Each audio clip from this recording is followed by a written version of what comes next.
Hi, darlings. I hope you're all well. I just thought I'd do a couple of video clips for you in relation to paper two next week. So remember, it's on Wednesday. I'm sure you're all super excited and hopefully have it in your diaries.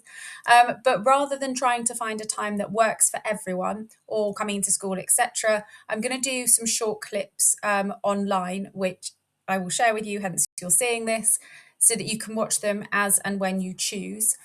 With regards to how they're going to work, this one is going to be a general overview, which goes through the timing for the exam, how long you should be spending on questions, which questions you should be answering, etc., etc. I'll then do three individual videos, I suppose is the best way of putting it, linked to the specific topics. So I'll do one on urban issues and challenges. I'll do one on changing economic world, and then I'll do one on resource management, just so that you can pick and choose what you want to look at and you don't have to scroll through the entire thing.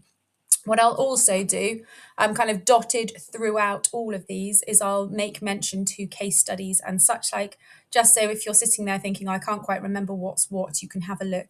If there is anything specific that I miss that you would like that is going to be super helpful for you, then please let me know. You guys are amazing at getting in touch with me anyway. For example, Lucy, I'll pop up an energy key terms list for you on the group chats anyway, because it just makes it easier. So I will get that done and out to you today. Okay, so exciting times. You're nearly on to paper two geography. So paper two, for those of you who are still trying to work things out, which is totally fine, paper two are the human geography topics. So this is everything to do with people, everything to do with kind of the money, the financial, all of those different bits and bobs, development, why do we use energy, etc. Why do people eat the food that they eat, all of those things. This is all kind of munched into that paper. It's a similar format to paper one in that this paper is an hour and a half. It is 88 marks. So if you do the maths on that, it's about a mark a minute. I know I've said this before, but just to recap it with all of you. If we're being really, really concise, it's about a mark a minute if you have standard time. If you get extra time, it's about mark and, well, it's about 1 mark to every 1 minute and 15 seconds, but we don't need to time this.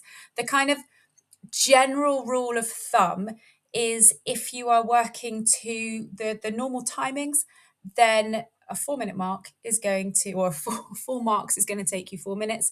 If you have extra time, that's going to take you about 5 minutes. Similarly, kind of where it starts to actually really matter are the 6 and the 9 markers. So with the 6 markers, if you are working to normal time, I would suggest you're going to be spending about 7 minutes on those, because technically some of the questions are going to take you a little bit less time. If you're an extra timer with 6 markers, I'd be aiming for about kind of 8 or 9 minutes. That should give you the time that you need. And then with the more hefty questions, so the 9 markers, I would suggest with normal time, you're aiming for about 12 minutes. If you are an extra timer, then you're going to be looking at about 15 minutes with those. This is all depending on how your timing works out. So if you are storming through some of the shorter answer questions, then obviously you're going to have more time when it comes to the longer style answers. Equally, if the shorter style answers are taking you longer, then you're going to be a little bit tight. So I would suggest that you really do keep a close eye on the time. Those big old digital timing devices at the front, they work really well for timings. And feel free to jot down timings on a piece of paper. You're more than welcome to do that. I think it's just really important that you keep on top of the times, because otherwise you run the risk of running out of time. And there is a lot to write about in this exam. I think one of the questions that comes up time and time again is, should I answer the 9 mark question first? Should I start with the 1 mark answers? It's a really tricky one to answer, if I'm honest. For me, I find it much easier to work through the paper as it's laid out, because I need to warm up. If I went straight to a 9 marker, then my brain's just not quite in the place I want it to be in order to be able to write the hopefully not wronger style answers. That said, if you're somebody who knows that as soon as you open the exam paper, you're on fire, then go to the 9 mark question by all means. There is no right or wrong way of doing this. The only kind of word of caution or guidance of caution I would give you is, if you go with the 9 marker first, you've got to be strict over time. It is so simple, or so easy rather, to think, it's fine, I'll just make sure I stop writing. But if you are in the middle of, I don't know, your second PL paragraph or your third one or whatever it might be, and you're, I'll just finish this off, and all of a sudden it's eating into the time. And it could be that by spending an extra, I don't know, 5 minutes, worst case scenario, 10 minutes on your 9 marker, it might get you an extra 2 marks. Whereas if you'd done an additional load of 1 markers, 2 markers, 3 markers, 4 markers, etc., in that 10-minute period, that will get you significantly more marks. So just be mindful of that. If you're starting on the 9 marker, you must be strict with yourself. Okay. With regards to what's in the exam, again, I'm really hoping by this point that we're okay with this, but I'll just go through it. Please make sure that you're using revision notes as well as the revision guide. And if you suddenly get panic, I can't remember anything, look at the revision guide. The revision guide really clearly lays it out, as well as the spec, which I've shared with you all on your kind of group chats. So please use that. I've got notes all around me, so if I'm looking off the screen, that's what I'm doing. So section A, where you're going to be starting off with. So section A is the urban issues and challenges element of it. Okay.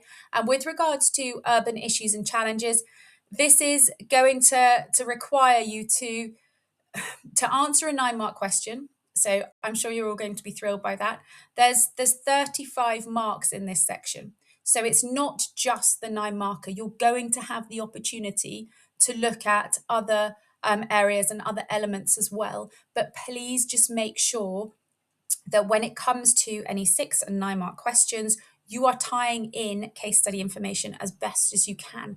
It doesn't need to be every single sentence, but you do need to make sure for any of the 6 and 9 markers that you are linking in information about your case studies. And I'm hoping, she says, that you will remember your case studies with this are Lagos and London. So that's what you're talking about with regards to the urban issues and challenges. So make sure you're really on it with those.